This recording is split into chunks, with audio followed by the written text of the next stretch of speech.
प्रियांका किचनमध्ये तुमचं खूप खूप स्वागत आहे. मी फ्रेंच फ्राईज बनवले होते. तर बघू शकता कुरकुरीत आणि एकदम टेस्टी असे हे फ्रेंच फ्राईज झालेले होते. तर चला तर आपण फ्रेंच फ्राई बनवण्यासाठी बटाटे घेतलेले आहे. मी 6 बटाटे घेतलेले आहे. इकडे चॉकिंग बोर्ड घेतलेला आहे. आता आपण ह्या बटाट्याची साल काढून घेणार आहोत. चॉकिंग बोर्ड घेतलेला आहे आपल्याला. आता हे बटाट्याची साल काढल्यानंतर आपल्याला छोट्या छोट्या पीसेसमध्ये व्यवस्थित असे हे बटाट्याचे छोटे छोटे पीसेसमध्ये कट करून घ्यायचे, म्हणजे फ्रेंच फ्राईज कट करून घ्यायचे आहे आपल्याला. तर मग त्याच्यासाठी मी बटाट्याची पहिल्यांदा साल काढून घेणार आहे. आता इकडे सर्व बटाट्याची मी साल काढून घेतलेली आहे. आता बटाट्याला उभं कट करायचं आहे. छोट्या छोट्या पीसेसमध्ये पातळ काप करायचे आहे आणि आपण त्याला गोल आकारामध्ये कट करून घ्यायचे आहे.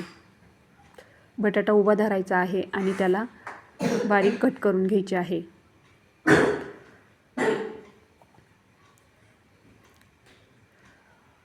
आता त्याचे स्लाइसमध्ये आपण कट करून घेऊया. मी इकडे एक पीस घेतलेला आहे. आता त्याला छोट्या छोट्या पीसेसमध्ये कट करून घेणार आहे. तुम्ही हवे त्या आकारामध्ये तुम्ही कट करून घेऊ शकता. आता हे कट झाल्यानंतर पाण्यामध्ये टाकायचं आहे. आता हे आपले कट झालेले आहे. तर याला लगेच पाण्यात टाकायचं नाही तर हे काळे पडू शकता. आता मी हे सर्व पाण्यात टाकून घेणार आहे. बाकीचे पीसेस बी कट करून घेणार आहे.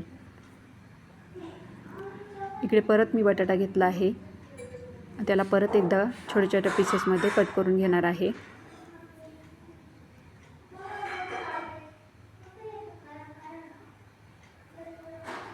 तर आवडले असेल तर लाईक करा, सबस्क्राईब करा आणि शेअर करायला विसरू नका. आता हे मी कट करून घेतलेले आहे आणि पाण्यामध्ये टाकून देणार आहे. आणि पाण्यामध्ये स्वच्छ धुवून दोन पाण्याने व्यवस्थित स्वच्छ धुवून घ्यायचे आहे. आणि एका प्लेटमध्ये एक खाली प्लेट टाकायची आहे. त्याच्यावर एक टॉवेल टाकायचा आहे आणि त्या टॉवेलवर आपण जे कट केलेले फ्रेंच फ्राईज आहे, बटाट्याचे पीसेस, ते आपण चांगले सुकवायला टाकायचे आहे. व्यवस्थित कोरडे करून घ्यायचे आहे. आता पूर्ण प्लेटमध्ये मी चांगले व्यवस्थित टाकून घेणार आहे आणि व्यवस्थित कपड्याने पुसून घेणार आहे.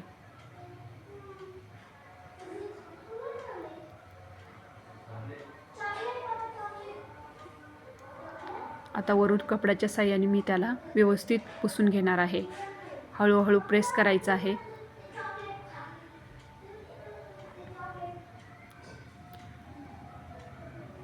आता हे व्यवस्थित सुकत ठेवलेले आहे. आपण आता इकडे कढई तापत ठेवायची आहे. त्याच्यात तेल टाकून घेणार आहोत. आता हे सर्व सुकलेले आहे. तिकडे आपण गॅसवर कढई तापत ठेवलेली आहे. आता याच्यावर मी व्यवस्थित पुसून आणि याच्यावर कॉर्नफ्लॉवर टाकणार आहे. आता इकडे मी कॉर्नफ्लॉवर घेतलेला आहे. थोडं थोडं कॉर्नफ्लॉवर मी त्याच्यावर टाकून घेणार आहे.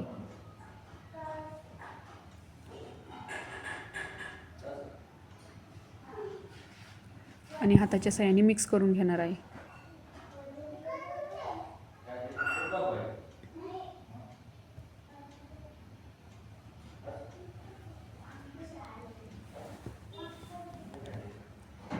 आता याला चांगलं मिक्स करून घेत आहे. अजून थोडं वाटलं 1 चमच्यावरून मी टाकून घेणार आहे. आता इकडे मी कढई तापली आहे. आता मी हे फ्रेंच फ्राईज टाकून घेणार आहे.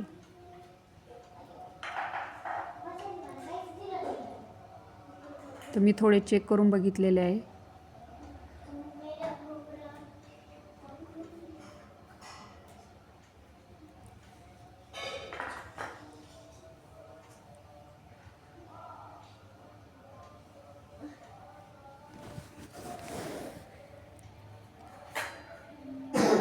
आता इकडे मी फ्रेंच फ्राईज टाकून घेत आहे.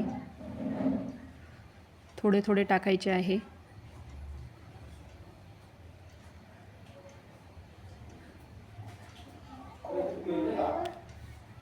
आणि झाऱ्याच्या साहाय्याने आपण त्याला हळूहळू मिक्स करत राहायचं आहे. तर बघा याला कलर पण छान आला आहे. तर आपण आता हे झालेले आहे. आता एका प्लेटमध्ये काढून घेणार आहोत.